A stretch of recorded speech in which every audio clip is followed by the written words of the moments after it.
Good afternoon, ladies and gentlemen. This is a somewhat unusual method of concluding a webinar, but our time ran out earlier on, and thank you to the Mail and Guardian for creating another platform for us to complete the program with a very, very important discussion regarding the program development and initial implementation of the Advanced Diploma ACET, to talk about the experiences, the challenges, and the strategies under COVID-19, and also a little bit about the research into who the ACET educators are.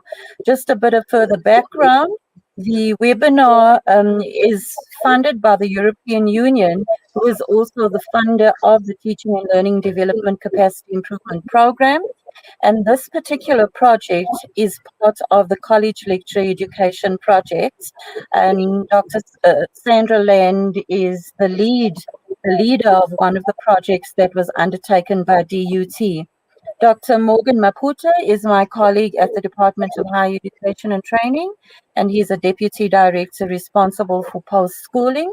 And one of his main performance areas is to manage and lead the College Lecturer Education Project, and in particular, the Adult and Community Education and Training components.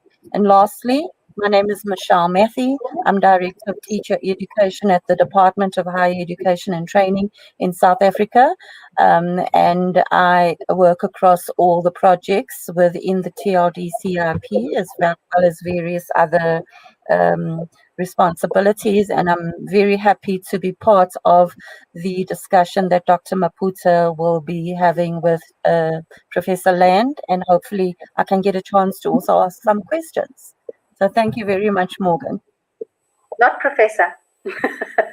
Thank you, Michelle. Soon to be. Thank you, Michelle. Okay, ladies and gentlemen, let me take this opportunity and present to you Dr. Land. Dr. Sandra Land worked for the Durban University of Technology from 2015 to 2020, and she worked to set up the Adult and Community Education Unit at the Indumiso campus in Mbali, Pietermaritzburg.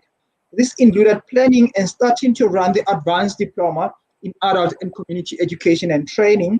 Her research interests are in adult education, and especially in the development of literacy skills by readers of all ages. Dr. Land,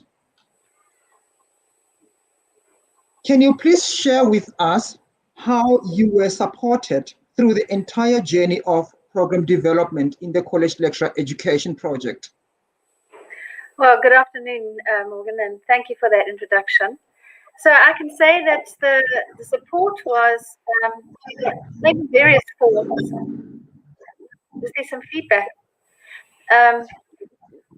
The main support was, of course, the funding, which funded 3 projects for us at DUT.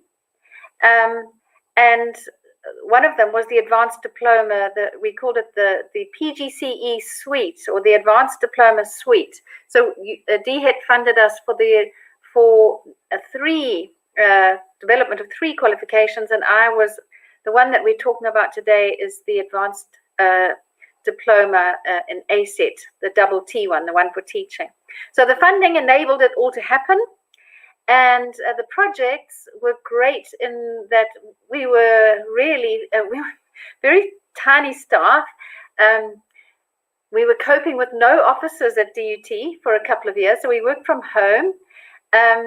But nevertheless, we got paid, which was the main thing, and we worked. The projects threw us into the need for learning an enormous amount. So the projects themselves were a support for us. The enthusiasm, one of the projects was the development of the curriculum framework document for the Advanced Diploma ACET.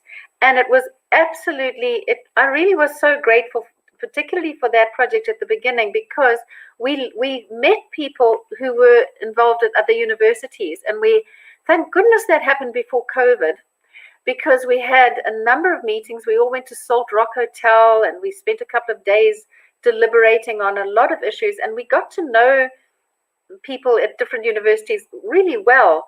And I think it set us up quite well for a community of practice of adult education lecturers. And I hope that my very able new team, I love the way I talk about my team, DUT's new team, now that I am retired and have taken over the adult and community education unit, will keep up with the community of practice of adult education lecturers. I'm sure they will, particularly because that was quite an enthusiastic group. And at the very least, we can do external examining for one another. And then, of course, the next thing that was an enormous support, when we, it's difficult to talk about the support that without talking about the problems. But so one of the problems was just when we had finally got through the maze of document development for phase 1, phase 2, phase 3 for the qualification, and finally got the okay, like now you can run it, we started trying to recruit learners, and we were getting no responses.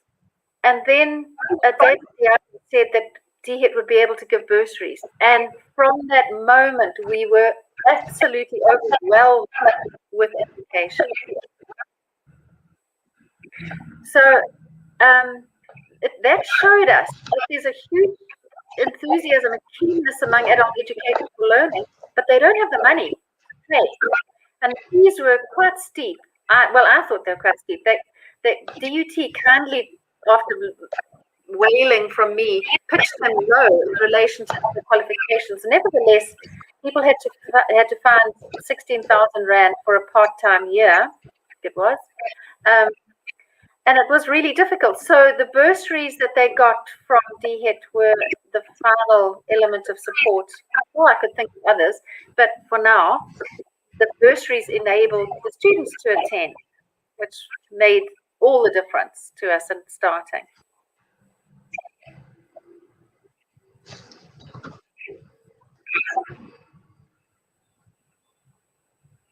I can't hear you, Thank you, Michelle. Sandra. Taking you back to program development. Yes. I can hear you, Morgan. Yes, taking you back to program development, you highlighted the fact that you participated in the development of the curriculum frameworks for the advanced diplomas. And you also highlighted that the diplomas, you had the double T and the single T. Can you elaborate on how the two advanced diplomas were different? Yes.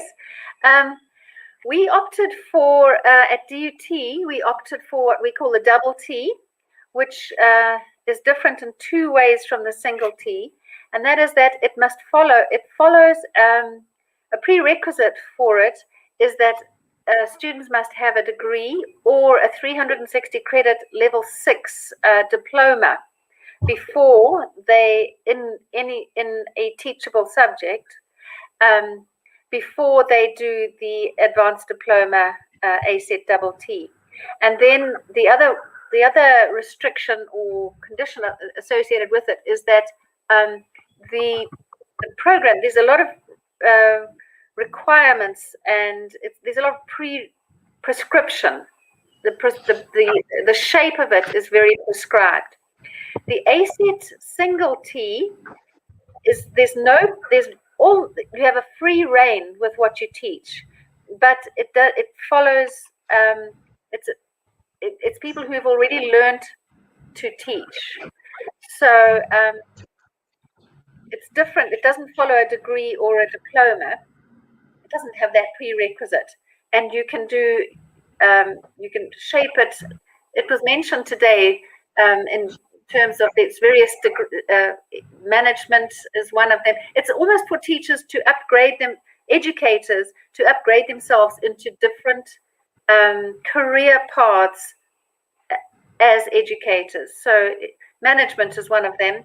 I think research, I can't remember the others off the top of my head, but there's 3 or 4 different paths that you could take.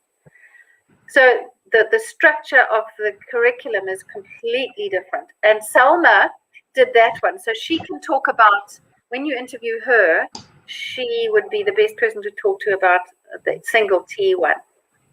Okay. It's interesting to hear that, Sandra. And one other thing that you highlighted was the issue of the networks and the issue of the community of practice, which emanated from the engagements in the development of the curriculum frameworks. And you indicated that that has allowed you to work with other colleagues from universities in terms of external assessment and these other things. So from the development of the curriculum frameworks, are such networks still existing? To a certain extent, yes. Well, that's where I got to know you very well at the beginning. You were part of that network at the start, Morgan, when you were still at Limpopo.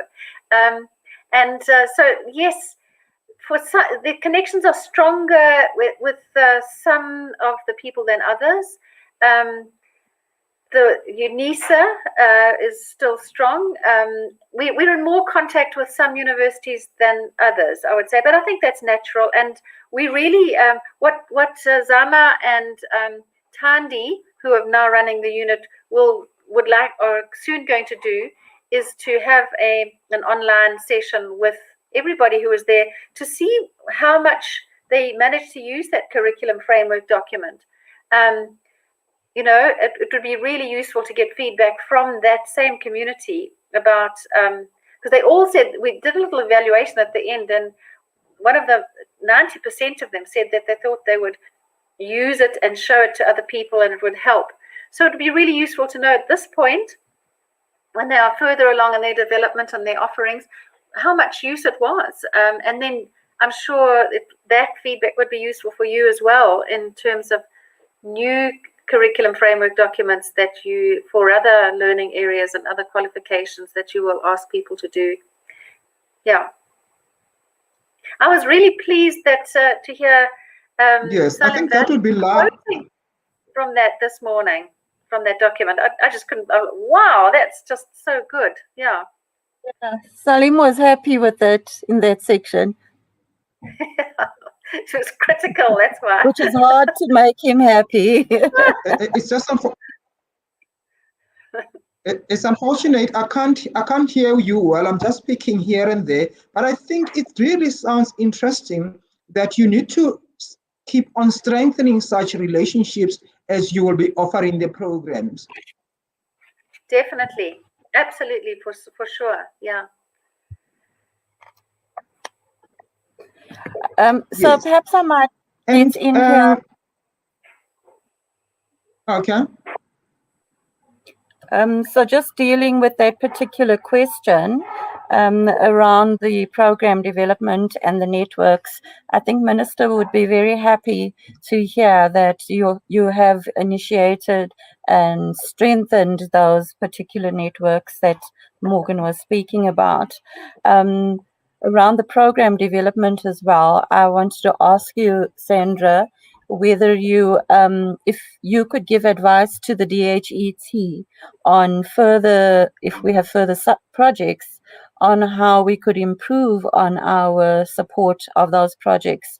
One or two of those would be valuable. Well, in the terms of the initial development, a huge frustration is that you have to develop a plethora of documents. It's the most, I couldn't believe how many documents had to be developed, and a lot of them are repetitive. So I know that other people developing other programs have also felt that it's an enormous waste of time that to develop one lot for SACWA and one lot for CHE and one something else. It would be really great if there could be they ask for slightly different things, but it would be a time saver of many, many hours of work if those forms could be somehow amalgamated into one and giving all the information, but then everybody could draw, and maybe an online thing might be useful here, so that everybody could get the information that they need. And the other thing is just waiting, the bottlenecks. But in fact, it worked for us, because while we were waiting for example, for responses from DHET or SAQA or THE or whoever we were waiting for responses from, because it was just the two of us who'd moved from UKZN to DUT at that time, we developed the other qualifications that we are now ready to offer, or that the unit is now ready to offer. The PG DIP, which is the level 8, the masters, and the students about to graduate from there, and the PhD, which they are really hoping. Well, I'm still doing some supervision for them, so there are people who want to do the PhD, and I know that Di Parker, well, it was sort of accepted, but then all the documentation was done, but Di asked us to hold it until we had master's graduates. So this year there will be master's graduates, so we hope that they will be allowed to register PhD students for a PhD in adult and community education next year, 2022, who knows?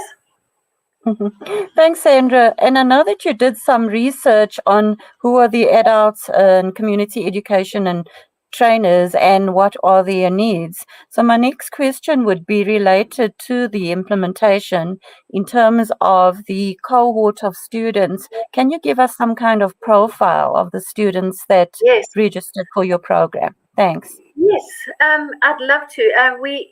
Once we had the promise of bursaries from David Diale, which was the most welcome news, because it wasn't even expected. And I saw that he said in his presentation today that they're going to continue with that. So that would be great if they could. And so we had 54 students who registered for our advanced diploma, and they came from every province except, which province didn't they come from? We've got one province that we didn't have any from. I think it was in Mpumalanga. So every single other province we had representation, and especially from the Eastern Cape. There's an extremely enthusiastic centre manager at Buffalo, Stanley, Thoma, and wow!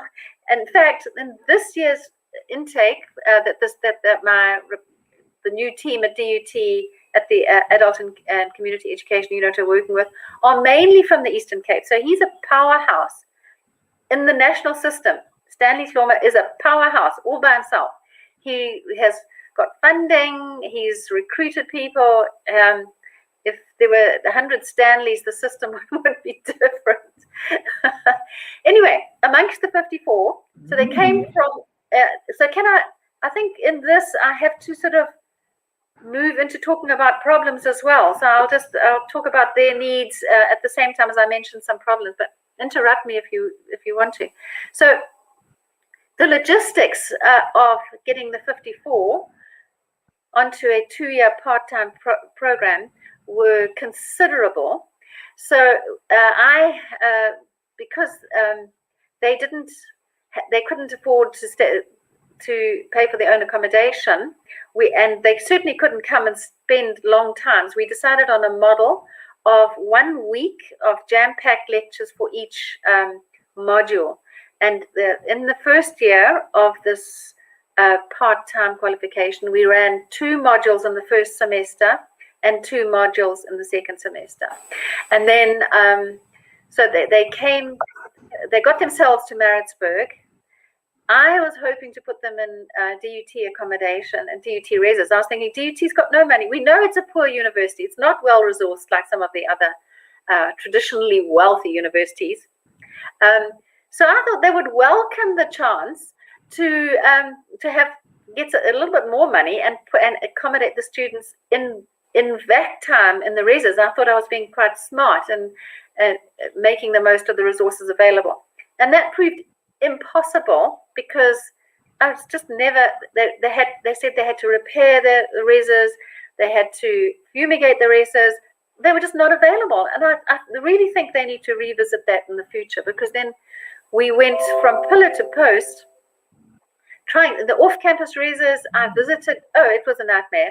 And I ended up at Road Lodge Hotel, which led to another problem. And now we had to stretch the bursary funding because that was really expensive.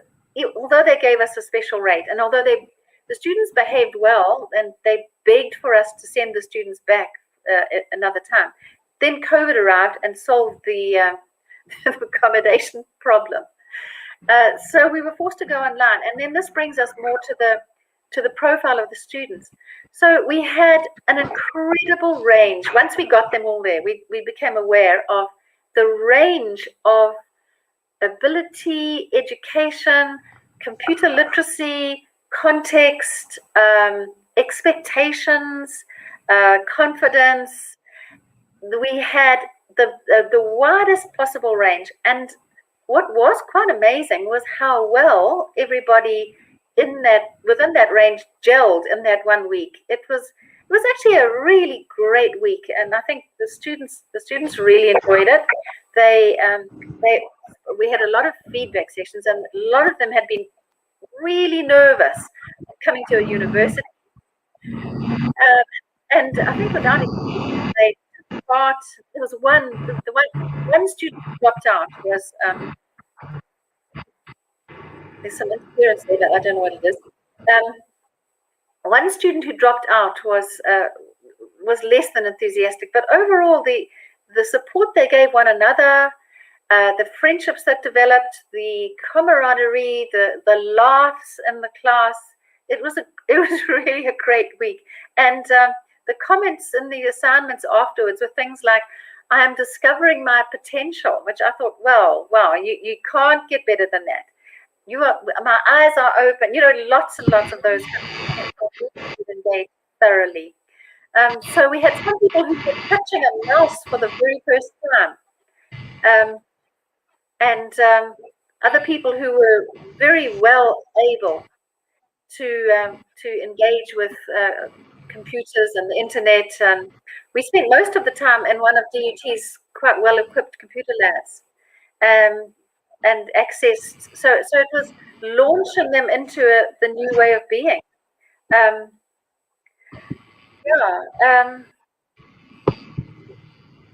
don't know if that is. Can you hear a strange noise, or was it just me? I can hear it as well. I asked Morgan if he could just mute. Let's see if it's coming from him. It might be coming from you as well. It might be coming from my garage. Okay. Okay, no, I did unmute. Okay. All right. So Sandra, the story that you have about the students is really, really interesting. I'm so pleased that Dr. Diale and the DDG from the CET branch have given funding, and I hope that it does continue depending on whether they have those kinds of resources. I'm hoping you're going to be able to write up something on these students, and we are currently about to publish a supplement in the Mail and Guardian on ACET. Might be a good idea, Sandra, if you could write up an article on the student experiences as well. And I think this particular session would really be helpful for other universities because of the detail that you're giving around the implementation. For example, you're right, where do we accommodate these students? We don't have the resources at uni. We don't have the money to accommodate them elsewhere. Of course, COVID helped you, but we don't want that to happen again. So really, the human side of it, the problems that you experience is something that we wouldn't have achieved if we just had a 20-minute session. And I'm really happy that this is going to go up on its own, and perhaps we can put Salma's one in the same thing as well. Can I just say a little more particularly about that? Yes, please. When we started getting the assignments in after that first block week, and I must say we were so lucky with the timing of that block week, because as you can imagine, people commit a lot of money to traveling from Northern Province or from Western Cape. To travel to Maritzburg is not an inexpensive thing. And so they were, some of them, the correctional services were great because they actually paid for their educators to join us. and it was great that DHET also gave bursaries to to people working in prisons. But what we discovered afterwards was when we got people to submit assignments, some people, especially a woman who was living in Msinga in a rural area in KZN, and she was not the only one, but she was traveling. She would write out her assignments longhand, then she would pay 80 Rand to travel to town. Then she would find an internet cafe, pay someone to type her assignment, pay them to send the assignment, and then spend 80 Rand traveling home again. So that, I just thought that, and then some of them realized their learning curve about how to use electronic devices was astonishing. Her son lent her his smartphone. And then a whole lot of them were typing their assignments on smartphones. And the discovery that they could stay at home and type an assignment, and these are assignments of, like 10 pages, typed on a smartphone and emailed to us, that made life easier for these students, rather than getting on a taxi and traveling all that way. So and then a lot of students said, I never saw myself as an internet person. Now here am I downloading documents. And I really think that the system, the whole ABE system, and not just ABE, the whole community college system could leapfrog a lot of the problems with materials. David was talking about the dissemination of materials this morning, and we know that for a lot of the levels there are no materials at all, and then probably never will be. And then the whole thing of printing, updating, getting out could be leapfrogged if all of the educators in the CLCs had internet access, and it must be free internet access or paid for internet access, and devices. So I was totally thrilled to see in David's 2021 plans, because I have heard about this before, laptops for every educator. And that could just, it brings people out of the apartheid era. If they don't get pulled into the digital online era, our CLCs will never match the policy documents and what they're supposed to be. They will be forever stuck with broken furniture in the back of a school with no water and no toilet. The conditions that some people teach under. And what's interesting, talking about the range of people and the range of their context, is that some of the worst resourced adult educators who are struggling along in a tiny little resource CLC at the back of Beyond don't even know that how badly they are resourced. So what leaps out as problems to a researcher, and it's not even just our researcher. One of our researchers has come from a very difficult background herself. So she traveled across Limpopo particularly, and she would go to these centers and they say, oh no, we've got no problems. And then she would look around and she would think, I can see only problems, because there's only broken furniture, there's no running water, there's no electricity. She can't even see any learning materials, but their expectations are so low that they don't even see that they are poorly resourced. So, I think they're waiting to be invited into the modern world. I think, Sandra, when you said, one of your students said that being on the course has opened her eyes, I think this is a perfect example of it. And I like the fact that it's opened up a critical consciousness of inequities and under-resourced, which then will make the students more active in the process of acquiring these things, which are supposed to be the norm, which are supposed to be a given. So that critical engagement and that kind of activism for equality in terms of the quality of the teaching and learning and the resources and the infrastructure as well. I think that's an amazing value add that one would not have expected when we worked and conceptualized the programs and so on. So really well done to DUT on that. Before Morgan asks his question, I just want some clarity. You spoke about the ABE, and people call it the ABE, which some say is in the past, or adult and community education and training. So can you clarify the terminology of this, please, if you can, Sandra? Yes. So on paper, ABE is long gone. Literacy training is long gone. We are moved so far away. Visit some centers and you see that nothing has changed. So nothing has changed. ABE is alive and well, or alive and continuing to limp along, I should say, in a lot of the centers we visited. And in that research report, and I like the way it was described, who are our adult educators and what need. I love the way you described it today. And in fact, I'm going to add that as a subtitle to what I've got on the front of the report now.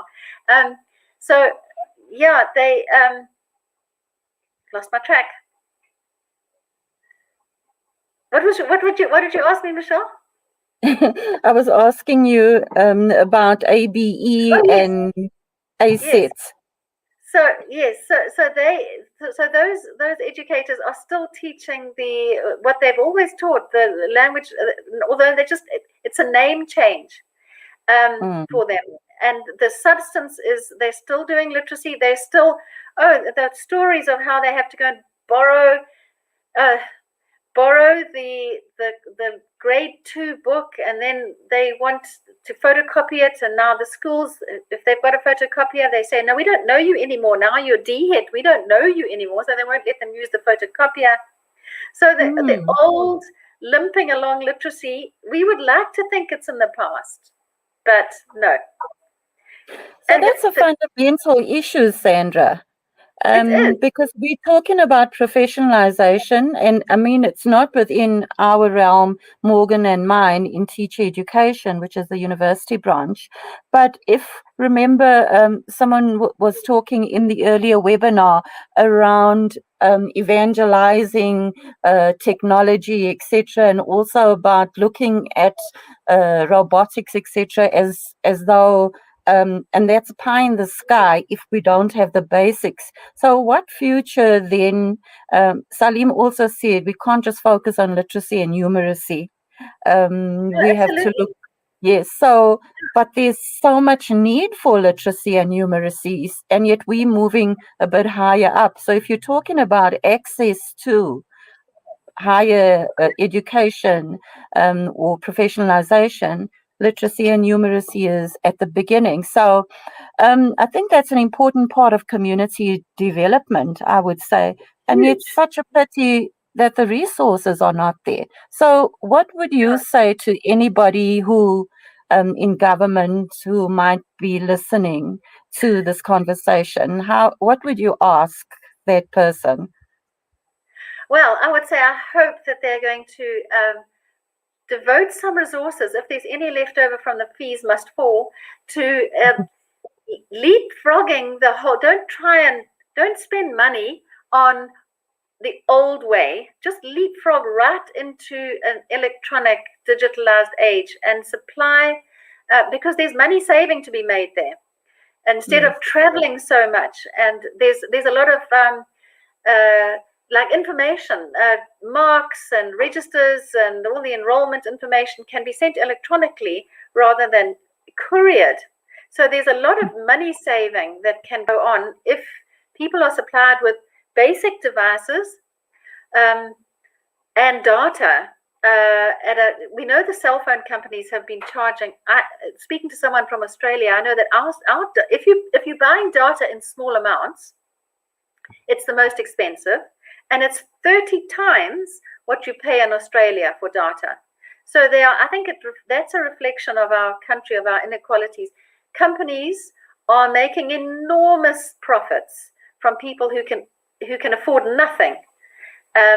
So I would say just invest in getting, we've got solar power options, we've got digital options that can be used to really reform, a true reform of the old PALC, ABE, into community colleges. And your point about literacy and numeracy, yes, it's pointless just teaching literacy in the old way. You've got to teach it in the context now, like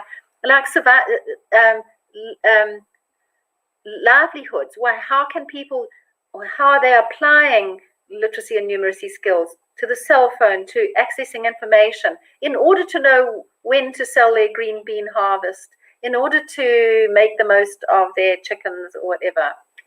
Yeah.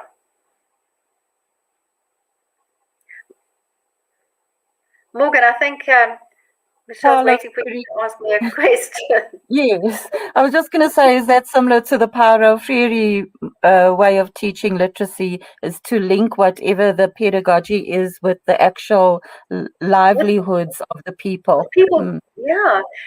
Overwhelmingly, one of the questions we asked in the report was what skills, what requests does your center receive for education that you can't meet? And it was overwhelmingly for skills training, and overwhelmingly for the kind of skills that lead to some kind of income. So ECD is a really popular one, ancillary health care, because then people can go and get jobs in retirement villages or clinics, or in the ECD grade R, or skills, hard skills as well. And for women, and I think that more and more women are doing things like welding and electrician work, you know. So the skills that I noticed just on the road I live outside Maritzburg on the way to Richmond, and I noticed people are putting up, first it was just car wash, now I see brake and clutch services, welding. So it's an economy. You know, townships always developed without an economy within them, and now the economies, I think, have got a chance of developing.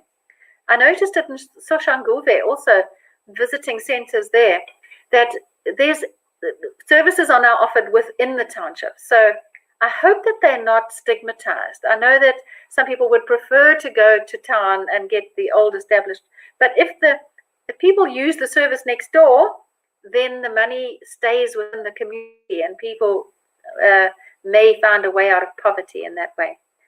So yeah, it's all about linking education and making everything relevant to people's contexts and enabling them to improve their lives.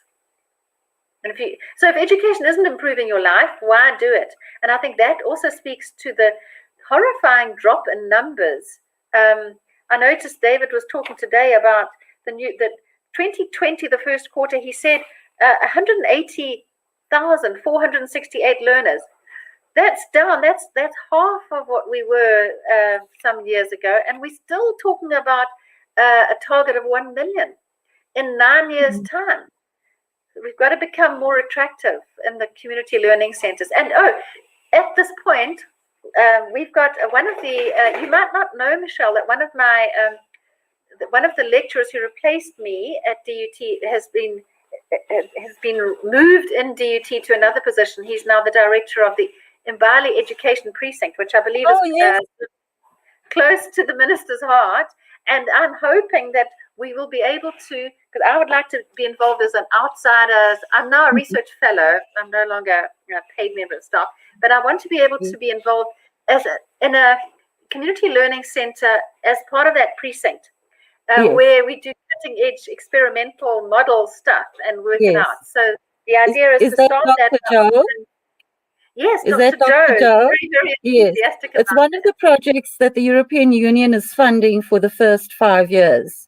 So we're providing seed funding for the IEP, we're calling it now the Mbali Education and Innovation Precincts project, and it is a ministerial project. So yeah, we're engaging with Dr. Joe and the project manager there. And Morgan, I'm not sure if I spoke about it with you, but it's a kind of, the whole precinct also includes a nursing college, community college, a TVT. So they create this hub of almost like an ecosystem of different kinds of institutions that all work together. So yeah, Sandra, good idea. I'm sure you can speak to Dr. Joe. Yes. Morgan, Morgan, your turn. Okay, thanks so much, Michelle. I think what I've picked up is that Sandra have highlighted some issues around implementation and development of programs. Is there anything, Sandra, that you want to take us through in relation to the implementation of the new programs last year under COVID-19? Yes. You highlighted the issues of the challenges of the online learning and stuff like that. Anything more? Yes, definitely. Have you got a week? Yeah, what we did when COVID hit, and it really did feel like a hit. The students, some of the students had terrible times. One of them lost both his parents. He was a youngish guy. They got depression. Some of them got COVID. And they were trying to, I've described the difficulties they had with sending their assignments online. So what we did, we got very, very generous, and we said, oh, don't worry about the deadlines, because we had our academic year extended, and we said, just submit what you can, don't stress. And we were trying to support people online and through phone calls and on emails. And we said, just send when you can. Boy, what a mistake that was. It was really, because then students just didn't submit.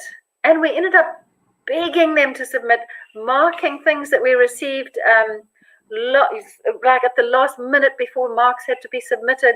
It was a true nightmare. And also with students emailing assignments, sometimes they would email assignments maybe to me even after I'd left, and I didn't realize that I was the only one that was receiving this assignment that should have been emailed months ago. So just making sure that we registered all the assignments were sent, that was a problem. So I would say we were over generous to try to compensate. The students were depressed, it was a really terrible thing. I feel very I feel guilty for having lived outside of town, being able to walk around through this whole thing, walk around outside. I mean, the students really struggled with the lockdown, with the sickness itself, with the conditions of lockdown, and then with trying to make up for our generosity and saying, no, don't worry, just submit now, submit later, and then trying to do everything at the last minute. So one of the things is to get students to submit not via email, on Moodle, get them onto the platform, so that if they submit on the platforms, then it's registered. There's no danger of losing assignments and it not getting through. You can see, everybody can see instantly how many students have submitted and who hasn't submitted, and you can do more feedback, just a better system to get them onto Moodle. This year, with the COVID restrictions, we still not, I have to learn to say they are still not running block weeks, and instead the plan is to use the bursary money available for second years, last year's first years, because some of them who didn't submit have not gone on to bursaries. We couldn't justify carrying on with the bursary for someone who has not submitted any assignments in one of the modules.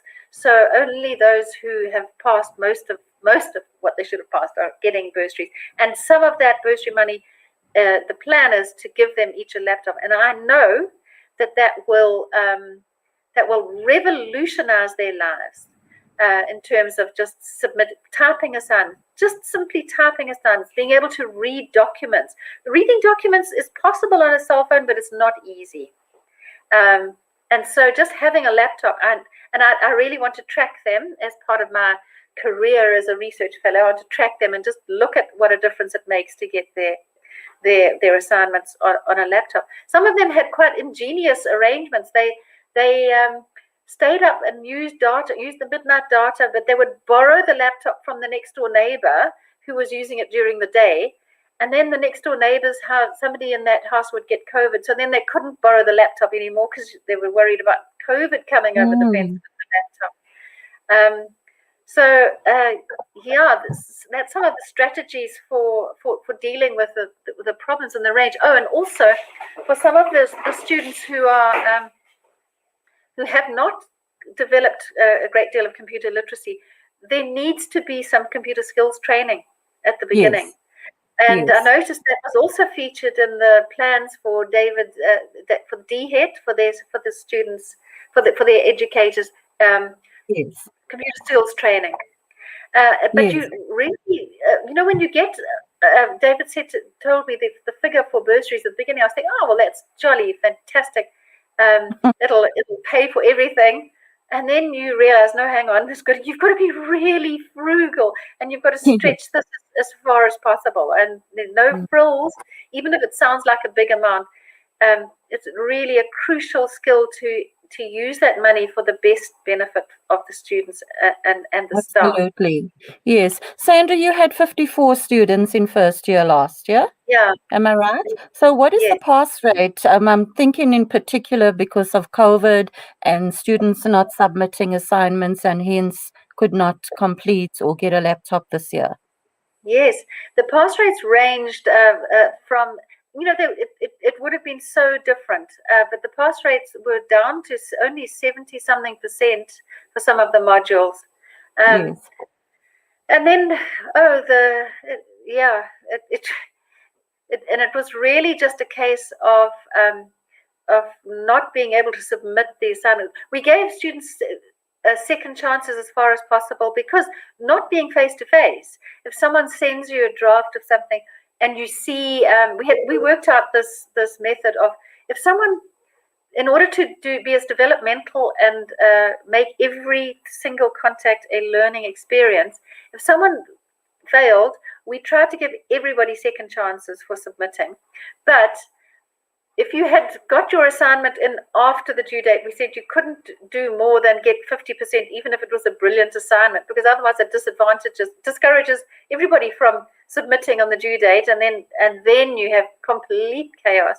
So there was a lot of support given to students, and you had to, the kind of support, the kind of comments you give in a long distance situation like this are completely different from the way you treat students in a class when you're seeing everybody all the time. You're muted, Michelle. I'm sorry. So I'm still a bit worried about those students who could not finish first year and now probably won't get laptops. What is your understanding of whether they will actually continue? Do you know whether they've re-registered to complete their first year? 6 of them have re-registered for some of the modules that they failed. 6 of them have re-registered for the whole year, I think, for the whole, all 4 modules. Some of them will be trying to do, they've got in the second semester of 2021, which runs into 2022 now, they do a 32 credit practicum portfolio, which is their prac teaching. It's very detailed. They've got, Vanessa's and Andre's workbook will be used there, but some of them will want to, it'll be up to the current team how they do it, but some of them want to repeat modules during that time, because they feel they've got the readings, they've learned something, they just want to better their assignments. And I think during this time of COVID, we really have to be as flexible as possible. And I think it's quite good practice in how to be flexible, because we say in the community colleges, you've got to be responsive to people's needs and you've got to be flexible. But a lot of people have absolutely no idea how to do that, because they've never been able to do that. They've never been invited to do that before. School, in people's minds, it's a very rigid system. You do this and you do this and you have to do this at this time. And if someone says, no, but hang on, I don't want to learn that, I want to learn this other thing, nobody's really been able to do that. But I think people have to have the courage to break out of the old mold. It's not easy. Yeah, that's true. Learning and unlearning and relearning, all part of the process. So Thank you so much for sharing that with me. It's one of my passions, in terms of development, is to find out how to help people who probably through no fault of their own have not been able to submit. And I think that would also be addressing, even inadvertently, the psychosocial support that students at higher education institutions or colleges need in terms of the impact of COVID. So really well done with DUT, and I'm hoping that by the end of the second year, we have a very high throughput rate, So and I'm sure Dr. Dialia will be happy. yeah. And of course, the top students are already talking about registering for our level 8 postgrad diploma. So that will be good. Yeah. Yeah, good. Dr. Land, in conclusion, what message do you have for the public in terms of the offering of the new advanced diploma at DUT? Sorry, Morgan, before you conclude, can I ask one more? I didn't realize you wanted to conclude. Okay. The program that you've developed, Sandra, the modules that students are taking, I'm interested to find out what modules, what subject areas you have actually chosen and on what basis, simply because it links up with the issues that were raised in the webinar around ensuring that your curriculum accommodates needs in the sector rather than just what the university thinks is important. So if you could speak a little bit about possibly the names of some of the modules and a little bit about the content and the reasons why you chose that. Yes, thank you. Yeah, in the first semester last year, we did 2 modules. One of them we called academic skills, and people were initially resistant to that because they said, these students have already done degrees and diplomas, so why do they need to learn academic skills? So being a seasoned lecturer of many years, I know that it's quite possible to get a degree without developing strong academic skills. But if you're going to develop academic skills in your community college learners, it's really important to have academic skills, well-developed academic skills of your own. So that module was development of academic skills, and we started off with, we were very cognizant of decolonization as well, and an increased focus on Africa.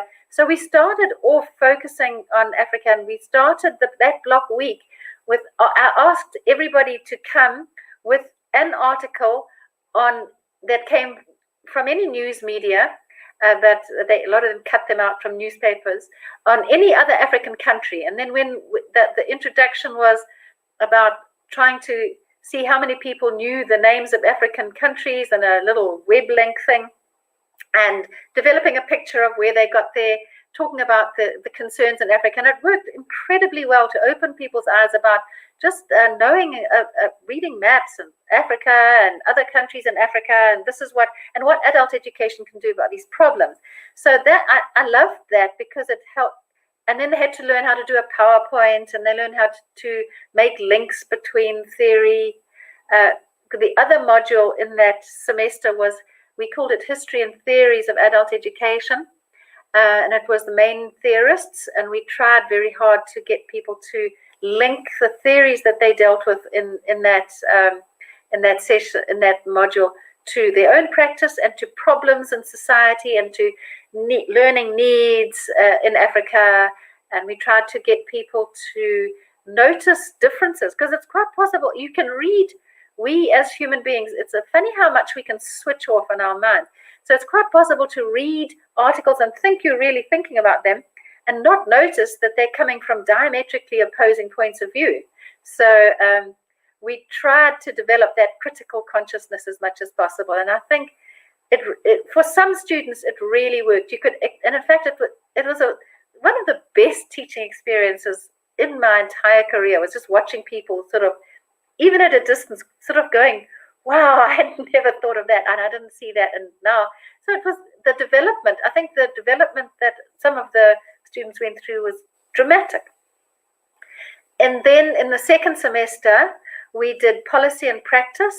So we looked at the policies that govern community colleges and adult and community education in South Africa, and again, tried to get people to link them with practice. We did some group assignments there. I found that very useful at doing group assignments. They're hard to mark, and of course, some people will do less work than others, so you can't base all of your assessment on group assignments, but powerful learning happens there. Learners used a lot of, they made their own WhatsApp groups, and they supported one another and helped each other, especially with analysis of policy and comparison of policy. Oh, we did another cross-Africa thing there. One of the assignments was trying to find policies governing and the delivery of adult education in other African countries again, which was another useful, eye-opening exercise, especially for me. I learned an awful lot from what the students discovered. That was really interesting. And then the final module that we did last year was about curriculum, basically teaching how to curriculum and assessment in adult and community education, where we looked at in a general way. And then in the second year, which the students are going into now, they had to choose. We had teaching methodologies, and that was something that was not, we didn't even put it in the original one, but it became apparent that it was extremely necessary for people to talk about, to learn and study and interrogate teaching methodologies for their areas of specialization. Absolutely. So, yeah.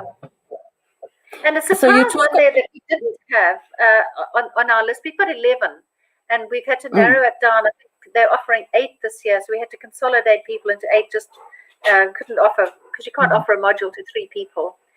Yes. So one of the ones that we didn't consider offering, but that was in high demand, and this is for other universities to consider, is the AAAT module. It's called, it's the agriculture one, Applied Agriculture. What's the other A for? Anyway, it's the AAAT for, and it's basically about agriculture as a subject. You know, it's been a subject that's been stigmatized for many years, and I think it's coming back into its own, which is really good news for sustainable livelihoods. So people want it, and people were extremely disappointed that we weren't offering it. So that's one of the tasks of the new lecturers, is to develop a module there and to get it through the structures so that it can be added to the options for learning for future students. So, Sandra, that's interesting, because it is something that would lead to sustainable livelihoods. As you said, people could make money selling their produce. But what other specializations do you have then? Is there anything, would it be community health or something like that? We've got, yes, there's one, community education, which is a bit of a general one. That's the most general. And then all of the others are for learning areas that you can do at grade 12 or senior certificate level. So ancillary healthcare, ECD, perfect. ICT. ICT, I think, is really important. And then maths. And it surprised me. After my research, I wanted to have separate options for language literacy and communication for African languages and English, just because I realized that when you teach someone to read, you're doing something completely different, different geographies. And there was a very, very low uptake for LLC in African languages. So it's not being offered this year. It's on the books, not being offered.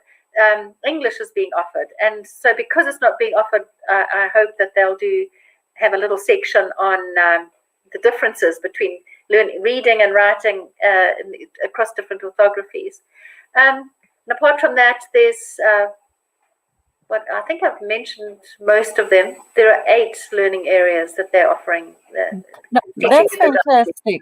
Yeah, and you know what particularly strikes me is the fact that you are open to the needs, and that the university will be responsive to that. So, for example, with the AAT module, rather than just staying within the confines of an original construction direction of what you think is necessary within the communities. Yeah. So hopefully the other universities will follow suit and add more modules that the community itself thinks would be valuable. Yeah, well done. Thank you.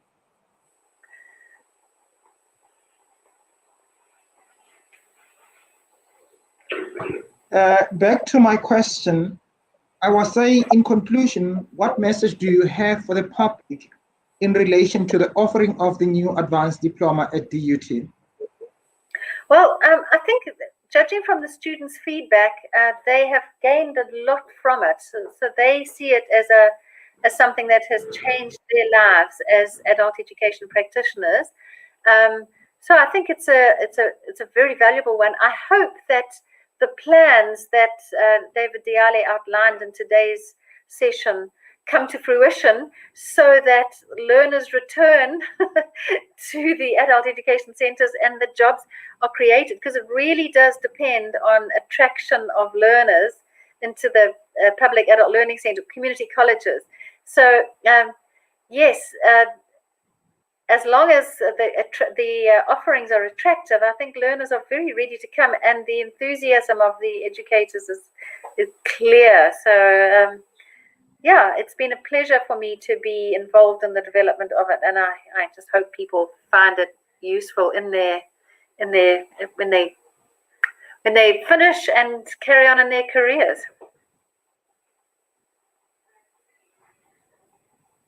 Thank you. It was Morgan's concluding question, unless you want to ask another one, Morgan.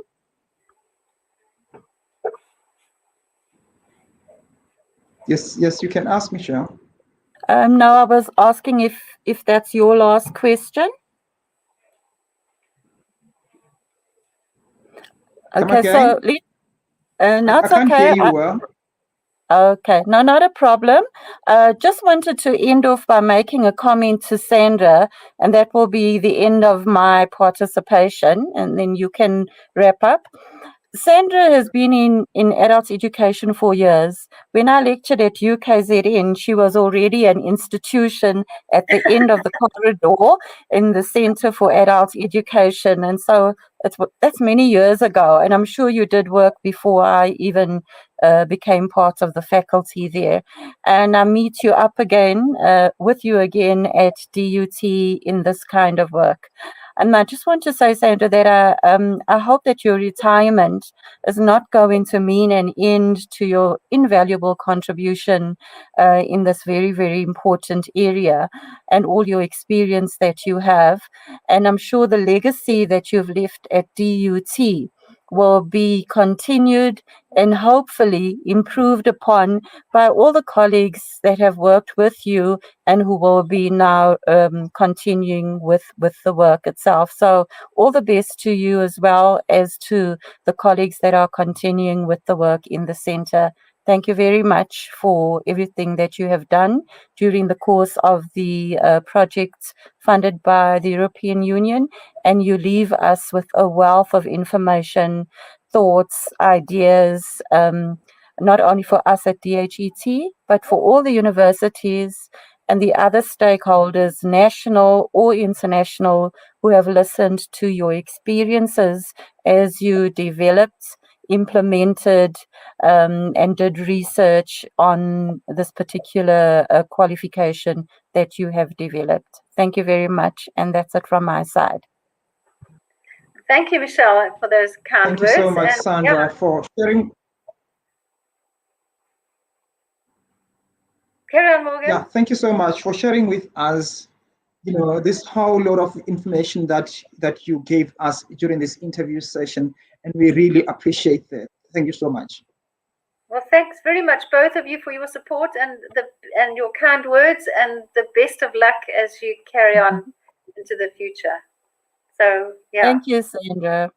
Doing a great job. Bye-bye. Thank you. Bye-bye. Bye.